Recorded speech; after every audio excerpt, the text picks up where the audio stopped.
علی چنگیزی سندھو صاحب ہیں، ایڈوکیٹ ہیں، اور انہوں نے ایف آئی آر جب درج کروانی تھی تو اس وقت اس خاتون کا، اس طالبہ کا کیا موقف تھا، اور اب کیا اس کیس کی صورتحال ہے، یہ ان کی زبانی جانتے ہیں۔ علی چنگیزی صاحب بہت شکریہ آپ کا۔ سر یہ بتائیے گا کہ جو ایف آئی آر درج ہوئی تو ایف آئی آر تو میرا خیال آسانی سے فوری درج ہو گئی تھی، کیا ہے اس کیس میں ذرا بتائیے کیا ہوا؟ نہیں یہ سر فوری درج نہیں ہوئی تھی، ہوا اس طرح تھا کہ لڑکی نے مجھے کہا تھا کہ میں قانونی طور پہ اس کیس کو اس وقت ٹیک اپ کروں گی جب آپ مجھے یہ انشور کریں گے کہ یہ میری فیملی کو اس چیز کا پتہ نہیں ہوگا۔ اچھا جی، میں نے انہیں کہا جی کوئی مسئلہ نہیں ہے، ہم نے جانا ہے پولیس اسٹیشن اور وہاں ہم نے سمپل ایک اپلیکیشن دینی ہے۔ ایف آئی آر کا جانا ضروری ہے؟ جی بالکل، وکٹم کا جانا ضروری ہے، اور پیرنٹس کی اس میں تو ولنگنیس ضروری نہیں ہے۔ تو ہم پولیس اسٹیشن گئے۔ پولیس اسٹیشن میں جو ایس ایچ او صاحبہ جن کا موقف آپ نے پہلے چلایا ہے ٹی وی کے اوپر، انہوں نے جو میری سائلہ تھی ان کو باہر بھیج دیا۔ ٹھیک ہے۔ اور انہوں نے مجھے کہا کہ میرا اپنا سٹائل ہے کام کرنے کا، پہلی بات یہ ہے آپ چاہتے کیا ہیں؟ میں نے کہا جی ہم چاہتے ہیں کہ اس کو قانون کے جو ملزمان ہیں ان کو قانون کے کٹہرے میں لایا جائے، جو میری سائلہ ہے اس کو انصاف کی فراہمی یقینی بنائی جائے۔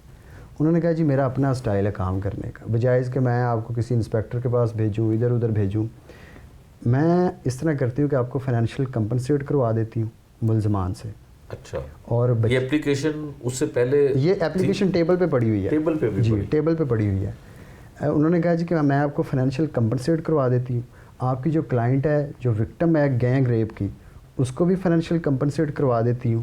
اس کے بعد جو بھی ویڈیوز ہیں، آپ لڑکے کو جو بھی ملزمان ہیں ان کو لڑکی بلائے گی ایک جگہ پہ، میں ادھر ریڈ پڑوا دوں گی، اور تمام ملزمان کو ہم گرفتار کر کے ان کو ذرا تشدد بھی تھوڑا سا کر دیں گے اور ویڈیوز بھی ڈیلیٹ کر دیں گے، آپ کا کام بھی ہو جائے گا اور فائنینشلی طور پہ آپ کو ہم کمپنسیٹ بھی کر دیں گے۔ اچھا، بڑی حیران کن بات ہے۔ جی میرے لیے بھی حیران کن بات تھی، کیونکہ میں امریکن بار ایسوسی ایشن کا ممبر ہوں، اور میں جو کرمنل جسٹس کمیٹی ہے امریکن بار کی اور ہیومن رائٹس کمیٹی اور پاکستان کے ڈیفیکٹس جو کرمنل جسٹس سسٹم کے ہیں اس کے اوپر میں کام کر رہا ہوں، تو میرے لیے یہ بڑی عجیب و غریب بات تھی۔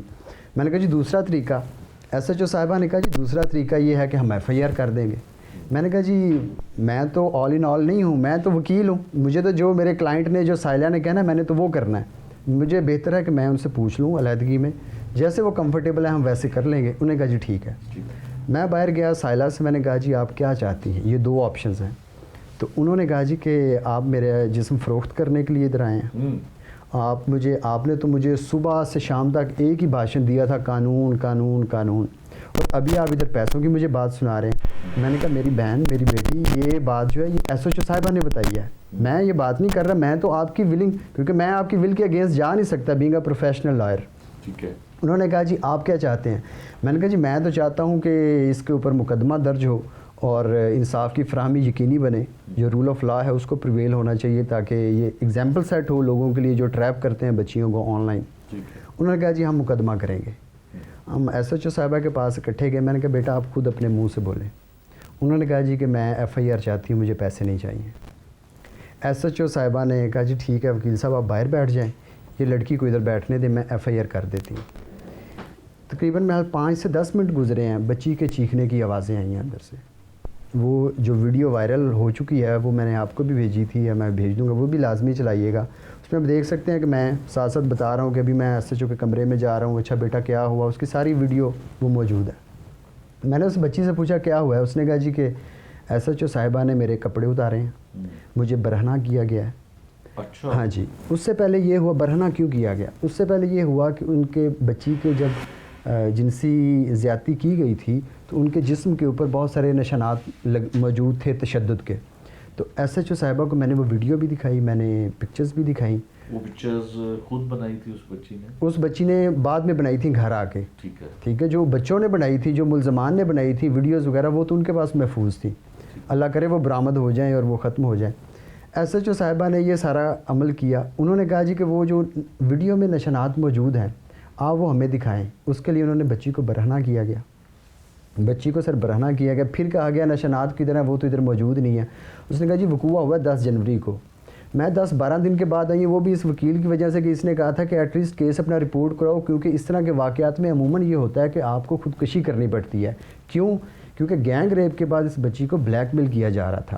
اس بچی کو کہا جا رہا تھا کہ آپ ہمارے ساتھ برہنہ ہو کر ویڈیوز کالز کریں، ورنہ ہم آپ کی، اگر آپ نہیں کریں گے تو ہم یونیورسٹی میں یہ ساری ویڈیوز وائرل کر دیں گے، آپ کے گھر والوں کو وائرل کر دیں گے، اور اس کے بعد یہ پاسبل نہیں ہوگا آپ کے لیے کہ آپ ہم سے چھٹکارا حاصل کر سکیں. اس وجہ سے میں نے یہی سلیوشن بہتر سمجھا کہ ہمیں قانون کے مطابق اس پروسیس کو آگے ایجیٹیٹ کرنا چاہیے. جو بھی ڈپارٹمنٹ ہے کنسرنڈ وہ پولیس ہے. تو یہ سارا معاملہ تھا.